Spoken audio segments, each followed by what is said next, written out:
हाय मेरे दोस्तों, मैं आशीष परिहार आपके अपने चैनल स्वराज्य भारत 9 पर एक बार फिर से आपके सामने इस बात को समझने के लिए कि एक समान काम के लिए एक समान सैलरी क्यों नहीं, और एक समान काम के लिए अगर एक समान सैलरी नहीं मिलती तो इसका मनुष्य के व्यक्तित्व पे क्या असर पड़ता है।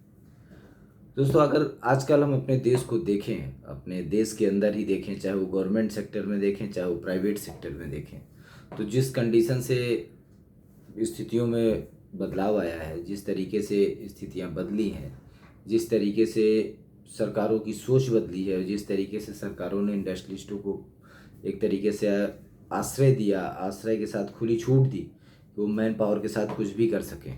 आज के दौर में उनको छूट ऐसी ही है कि वो अपने साथ कुछ भी कर सकते हैं। किसी को कभी भी काम से निकाल सकते हैं, कभी भी किसी के सैलरी कम ज़्यादा हो सकती है, कभी कुछ हो सकता है। तो इस स्थिति को पैदा किसने किया, और इस स्थिति के पैदा होने से क्या प्रोडक्शन क्वालिटी बढ़ती है या घटती है। सबसे बड़ी बात, गवर्नमेंट सेक्टर में भी अगर हम देखें तो उसी स्कूल में एक टीचर पढ़ाता है जो 50,000 तनख्वाह पाता है, वो पढ़ाता भी नहीं ठीक से। उसी स्कूल में दूसरा टीचर पढ़ाता है एडहॉक के ऊपर जो 5,000 भी तनख्वाह नहीं पाता। तो ये चीज़ कहाँ तक जायज़ है। एक देश के अंदर एक काम के लिए अलग अलग सैलरी, इस चीज़ को तो सुप्रीम कोर्ट भी डिसाइड कर चुका है, डिफाइन भी कर चुका है, इसका एक्सप्लेनेशन भी दे चुका है। इस पर कुछ तो ऐसा करके आर्डर आया था उनका कि एक काम के लिए एक समान सैलरी होनी चाहिए। अगर ऐसा नहीं होगा और सैलरी को दूसरा आदमी डिसाइड करने लगा तो वो तो राक्षस की तरह डिसाइड करेगा।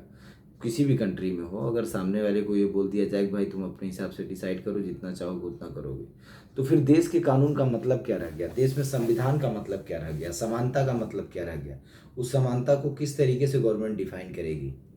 कुछ भी है, एक देश के अंदर किसी भी व्यक्ति की एक मिनिमम आय डिसाइड होनी चाहिए, और एक समान काम के लिए एक मिनिमम स्केल कि इतना से इतना या जो भी है जितना भी देना है वो डिसाइड होना चाहिए। ये बहुत ज़्यादा ज़रूरी है। ये ना होने से ये देश के अंदर एक अलग तरीके का मनोविकार पैदा करता है और लोगों के अंदर कैटेगराइज कर देता है।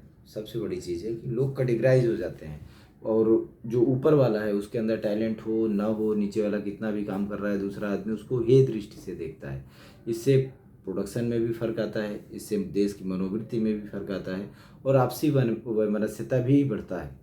तो गवर्नमेंट इस बात पे क्यों नहीं ध्यान दे रहा है, समझ में नहीं आ रहा है। कोर्ट भी संज्ञान ले रहा है, उसके बाद भी गवर्नमेंट ध्यान नहीं दे रहा है। शायद ऐसा हो सकता है कि पब्लिक इस चीज़ का विरोध नहीं कर रही है। जो काम करने वाले लोग हैं वो कुछ भी सहते जा रहे हैं, सहते जा रहे हैं, इसलिए लग रहा है कि उनको लोग इस चेक कर रहे हैं कि कितना तक जा सकते हैं, कितना तक झेल सकते हैं। तो प्लीज़ इस बात पे ध्यान दें, गवर्नमेंटें भी इस बात पे ध्यान दें कि जब आप लोगों ने आर्थिक माफियाओं को एंट्री दे दिया है, जब आर्थिक माफिया मार्केट में घूम रहा है और होम लोन और क्रेडिट कार्ड और इसी पे जब पूरा देश काम कर रहा है, चल रहा है, तो इस बात का ख्याल रखें कि एक काम के लिए एक जैसे सैलरी का इंतज़ाम करें और एक सैलरी फिक्स करें। नहीं तो जितनी समय थोड़ा भी क्राइसिस आएगा तो ये सब कुछ डूब जाएगा, कुछ बचेगा नहीं। तो ये हमारा अनुरोध भी है, और अपने देश के फ्यूचर को देखते हुए ये ज़रूरी भी है कि, और वक्त भी आ गया, क्योंकि जो नया टाइम है, जो आने वाला टाइम है, जिस तरीके से सरकारें रोडें बना रही हैं, ये बना रही हैं, पब्लिक के लिए तो नहीं बना रही, ये तो आम आदमी भी जानता है कि उसके लिए नहीं बन रही हैं। ये इंडस्ट्रियल डेवलपमेंट के लिए ही बन रही हैं, क्योंकि उनको इंडस्ट्रियल डेवलपमेंट करना है और अपना माल दूसरे देशों में ले जाना है। वर्तमान में जो स्थितियाँ इंटरनेशनल फाइट की और जो स्थितियाँ इन पर बैन उन पर बैन उत्पन्न हुई हैं, और जिस तरीके से मैन पावर की कमी आई है हर जगह, उस हिसाब से आने वाले वक्त के लिए इंडिया एक सबसे अच्छा मैन्युफैक्चरिंग हब है। तो उनको ये सारी चीज़ें डेवलप ही करनी है, चाहे वो रेलवे का जाल बनाना हो, चाहे वो रोड का जाल बनाना हो। जो है, पहले उनको बैकवर्ड रखना था तो उन्होंने बैकवर्ड रखा, अब उनको ज़रूरत है लोगों की ज़रूरत के रास्ते की, तो वो बनाएंगे। तो जो ये परिस्थितियाँ हैं, इन परिस्थितियों में ज़रूरी हो जाता है कि गवर्नमेंटें प्रत्येक व्यक्ति के लिए एक समान सैलरी का इंतज़ाम करें, एक काम के लिए एक ही जैसी सैलरी मिले, एक मिनिमम सैलरी ज़रूर फिक्स हो, एक मिनिमम सैलरी श्योर फिक्स हो। क्योंकि पता चलता है कि चपरासी ज़्यादा तनख्वाह पाता है और मैनेजर कम तनख्वाह पा रहा है, तो फिर उसका क्या वजूद रह जाएगा, और वो कितना काम करेगा, क्या करेगा, और मनोविकार में जीने वाला इंसान किस तरीके से देश को आगे लेकर के जाएगा। तो इस बात पे प्लीज़ ध्यान दें और ये ज़रूरी भी है और इसका वक्त भी आ गया है कि इस पर सरकारें काम करें। जय हिंद, जय भारत।